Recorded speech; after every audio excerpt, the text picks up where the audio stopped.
My parents immigrated from Mexico to Brighton Park, and I was born and raised there.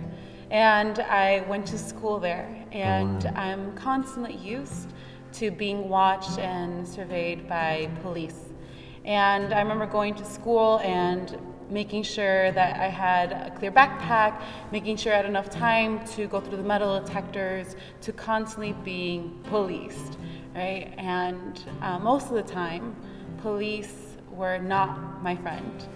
So my question to you is, what are you going to do to improve community relationships between us, the people from the community, and the police? So I too graduated from a high school where I had to go through metal detectors every day. It's quite a dehumanizing experience, don't you think?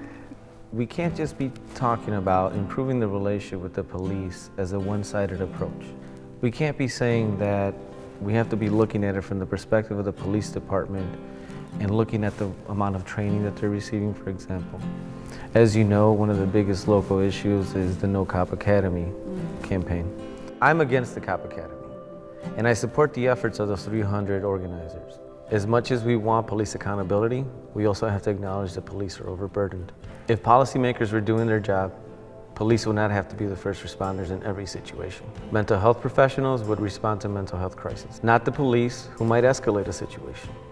So we also need to invest in programs that allows the police and the local community to humanize each other. 12 years ago, I was a founder of a program called People on the Block, where we would close down a street every Friday that usually had a large gang presence, but we would bring positive community activities to it. We would bring basketball for kids 8 to 18, we would bring art activities, and we would also ask of the local police department to send at least 6 beat officers to be on site. What that created was interactions between those beat officers and those young people, where the week after, if they would run into each other, the police officer would look at this young person not as a thug anymore, but as the young man that was playing basketball, having a burger the week before on a Friday. We need to invest in more of those programs. Unfortunately, at the state and citywide level, we've been cutting those programs because we've been focusing on paying our pension obligations down and just about every other excuse that they can think of.